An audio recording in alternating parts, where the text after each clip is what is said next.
ಶ್ರೀ ಗುರು ಗ್ರಂಥ ಸಾಹಿಬ್ನ ಪದಗಳನ್ನು ಮೋಸಗೊಳಿಸುವ ರೀತಿಯಲ್ಲಿ ಬದಲಾಯಿಸುತ್ತಿವೆ ಇಂಗ್ಲಿಷ್ ಭಾಷಾಂತರಗಳು. ಹರಿ, ರಾಮ್, ಗೋವಿಂದ್, ಗೋಪಾಲ್ ಎಂಬ ಪದಗಳನ್ನು ಕೈಬಿಟ್ಟು ಇಂಗ್ಲಿಷ್ ಪದವಾದ ಲಾರ್ಡ್ ಅನ್ನು ಬಳಸಲಾಗುತ್ತಿದೆ. ಗುರುವಾಣಿಯಲ್ಲಿ ಗುರುನಾನಕರು ರಾಮ ಎಂದು ಬರೆದರು, ಯಾಕೆಂದರೆ ಅವರ ಸಂದೇಶ ಸಾರ್ವತ್ರಿಕವಾಗಿತ್ತು. ಗುರು ಅರ್ಜನ್ ಅವರು ಹರಿ ಎಂದು ಬರೆದರು, ಯಾಕೆಂದರೆ ಅದು ರಕ್ಷಕನ ಆತ್ಮವಾಗಿದೆ. ಗುರು ಗೋವಿಂದ ಸಿಂಗ್ ಅವರು ಅಲ್ಲಾ ಮತ್ತು ಗೋಪಾಲ ಇಬ್ಬರನ್ನೂ ಅಳವಡಿಸಿಕೊಂಡರು. ಶ್ರೀ ಗುರು ಗ್ರಂಥ ಸಾಹಿಬ್ ವಿಶ್ವದ ಅತ್ಯಂತ ಸುಂದರ ಮತ್ತು ವೈವಿಧ್ಯಮಯ ಆಧ್ಯಾತ್ಮಿಕ ಗ್ರಂಥಗಳಲ್ಲಿ ಒಂದಾಗಿದೆ. ಗುರುಗಳು ವಿವಿಧ ನಾಗರಿಕತೆಗಳು, ಭಾಷೆಗಳು ಮತ್ತು ಸಂಪ್ರದಾಯಗಳಿಂದ ದೈವಿಕ ಹೆಸರುಗಳನ್ನು ಒಟ್ಟುಗೂಡಿಸಿ ಸಾರ್ವತ್ರಿಕ ಸಂದೇಶವನ್ನು ರಚಿಸಿದರು. ಇಂದು ಅನೇಕ ಆಧುನಿಕ ಅನುವಾದಗಳು, ವಿಶೇಷವಾಗಿ ಆನ್ಲೈನ್ನಲ್ಲಿನ ಪ್ರತಿಗಳು ಆ ವೈವಿಧ್ಯತೆಯನ್ನು ಅಳಿಸಿ ಹಾಕುತ್ತಿವೆ. ಸ್ವಲ್ಪ ಯೋಚಿಸಿ, ಹರಿ ಕೇವಲ ಲಾರ್ಡ್ ಅಲ್ಲ, ಅವನು ಪಾಲಕ. ಗೋವಿಂದ ಕೇವಲ ಲಾರ್ಡ್ ಅಲ್ಲ, ಅವನು ರಕ್ಷಕ. ಗೋಪಾಲ ಕೇವಲ ಲಾರ್ಡ್ ಅಲ್ಲ, ಅವನು ಪೋಷಕ. ರಾಮ ಕೇವಲ ಲಾರ್ಡ್ ಅಲ್ಲ, ಅವನು ಸರ್ವವ್ಯಾಪಿ.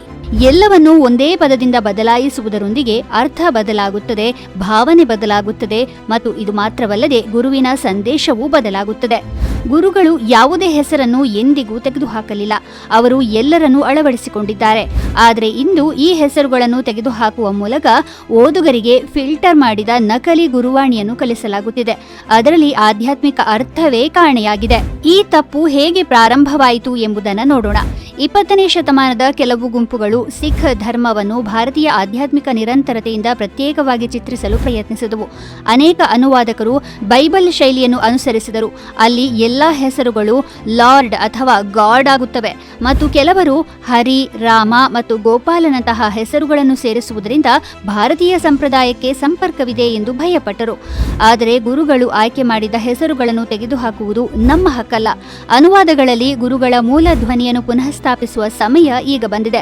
ಗುರುಗಳು ಬರೆದಂತೆಯೇ ಪ್ರತಿಯೊಂದು ಹೆಸರನ್ನು ಬರೆಯಬೇಕು, ಯಾಕೆಂದರೆ ಹೆಸರುಗಳು ಬದಲಾದಾಗ ಅರ್ಥವೂ ಬದಲಾಗುತ್ತದೆ ಮತ್ತು ಅರ್ಥವು ಬದಲಾದಾಗ ಆಧ್ಯಾತ್ಮಿಕತೆಯೂ ಬದಲಾಗುತ್ತದೆ. ಇದು ಕೇವಲ ಪದಗಳ ವಿಷಯವಲ್ಲ, ಇದು ನಮ್ಮ ಆಧ್ಯಾತ್ಮಿಕ ಪರಂಪರೆಯನ್ನು ರಕ್ಷಿಸುವ ವಿಷಯವಾಗಿದೆ. ನೀವು ಈ ವಿಷಯವನ್ನು ಆಳವಾಗಿ ಅರ್ಥ ಮಾಡಿಕೊಳ್ಳಲು ಬಯಸಿದರೆ ಡಾಕ್ಟರ್ ರಾಜೇಂದ್ರ ಪಾಲ್ ಸಿಂಗ್ ಅವರ ಜರ್ನಿ ಅಕ್ರಾಸ್ ಬೌಂಡರೀಸ್ ಪುಸ್ತಕವು ಈ ಸಂಪೂರ್ಣ ವಿಷಯದ ನಿಜವಾದ ಸತ್ಯವನ್ನು ವಿವರವಾಗಿ ತಿಳಿಸುತ್ತದೆ.